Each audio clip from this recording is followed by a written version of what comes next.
He's just a token Joe, yeah. Well, back, guys, to Tulsa King, and we're back with episode 5 review of the hit show here from Sylvester Stallone. Down now. But he's in New York for this episode, and by God, it made for a change of sceneries, and I kind of just wish that.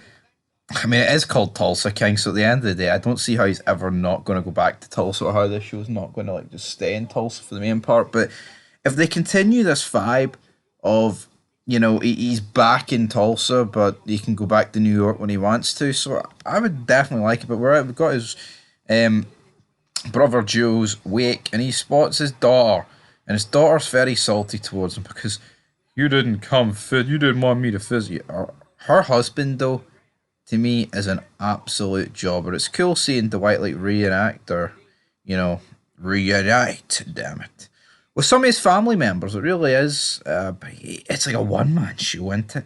It really, really is. I mean, meanwhile, though, back in Tulsa, like New York's very grey, Tulsa, very, very sunny. And this motorcycle club that they've been butting heads with recently are getting the cops to go arrest the gang. We're going around arresting the gang, so not too good in that regard for them. Tyson then gets picked up as well. Essentially, he gets freed, but he has to give the cops his phone, and not particularly looking too good for him. But Benny then phones, not Benny, fuck me, I'm thinking of his power character. But I actually have no idea what this guy is called, but it turns out the top man is in hospital, and his son, Benny Fipar, that guy, he's letting Dwight know, why are you no here, big man? Why are you no here at the hospital? Why? You're in New York and I'm only finding out about it now. What are you doing? You come tomorrow. And he's telling Dwight, like, aye, you've got to come tomorrow. He's like, oh, my brother's funeral's tomorrow. He's like, aye, well, you remember your first family? Who? There's this guy. I think he is. Dwight then gives a speech at like this restaurant, but then like his daughter tries to bury him, and it's like, hold on here, I get it, like, I mean, the guy did 25 years, but she's holding this like grudge against him, man. It's to insane levels. It's like, right, fucking reel it in.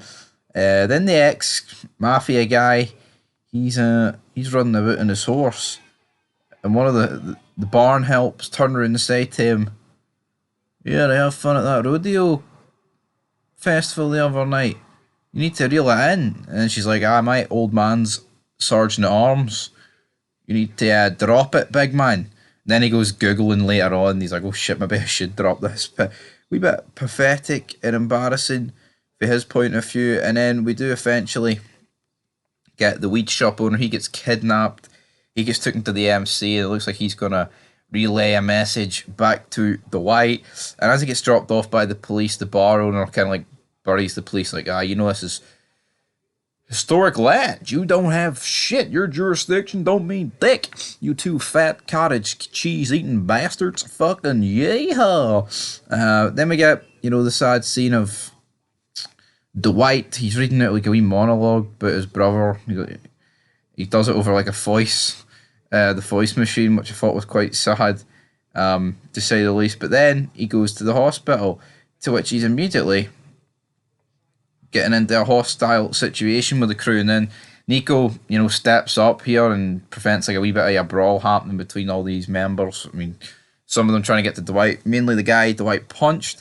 But then he visits his daughter at the end of the episode, and his daughter's like, there's a wee part of me that wants to love you, but you've hurt me too much. And then she's like, you weren't there for me, but your brother Joe was, and starts talking about like good memories with Joe. And then he's like, yeah, Nico, one night he was over, and let's just say I found out that why he had the nickname The Package. And then Dwight's like, you did fucking what? Yo, Adrian, I did it. Did he do it? So it's looking like his daughter was raped by Nico, right? Now, I don't trust his daughter. Like, and then she's like, oh, don't you promise me you won't do anything to him? And Dwight's like, yeah. Obviously, Dwight doesn't listen, so to speak, and we'll get to that a wee bit later on. But she knows who her dad is, right? He just did 25 years, Guy's in the mafia. He's a murderer. He's a killer. He's called the fucking general. For God's sake, he's called the white man Freddy. Just listen to that name. She tells her dad that this guy in the crew, raped her, and then she tells him after, don't do anything. Not a chance. There is not a hope in hell, right? There is not a hope in hell that Dwight is not going to do anything. Yeah. Which makes me think that could she have made this up to test him? Like, maybe he like threatened her. Like maybe Nico threatened her rather than actually did anything or something, and she's like blown it a wee bit out of proportion just to see what her dad would do. And we may as well talk about what her dad does. He confronts the top man at the hospital, grabs him. Did you fucking know? Did you know he did that to my daughter? My daughter. He's like, no, what, Dwight? No, what? And then he gets out. He goes over to like the main part where they all hang out, and he just kills Nico. He burns his face, and then he stamps on his head, and there's a massive trail of blood. So he's dead. Nico is dead. And then the rest of the crew are looking on like, holy fuck, this guy is absolutely insane. I tell you what, like Stallone at 70, mid 70s here, like he's a machine. It's actually mad how, like, I know, right, for some of this they've all got a stunt double, right? But Jesus, it's actually mad how like good and in shape Stallone is. Yeah, he's got money. Yeah, he's got plastic surgery. But fuck me, man, what a beat down at the end of this episode. Kills him. Absolutely incredible. Phenomenal. Absolutely incredible beatdown. Stands on his head. Blood everywhere. That is him. Absolutely dead. And that is it for Token Joe. I'm going to give this episode a 7 out of 10. I think it's one of the better episodes for a while. I like the fact he went back to New York, but there's going to be repercussions for killing this guy, and also there's a bit of hell breaking loose back in Tulsa. Dwight, you're going to have to deal with that, big man.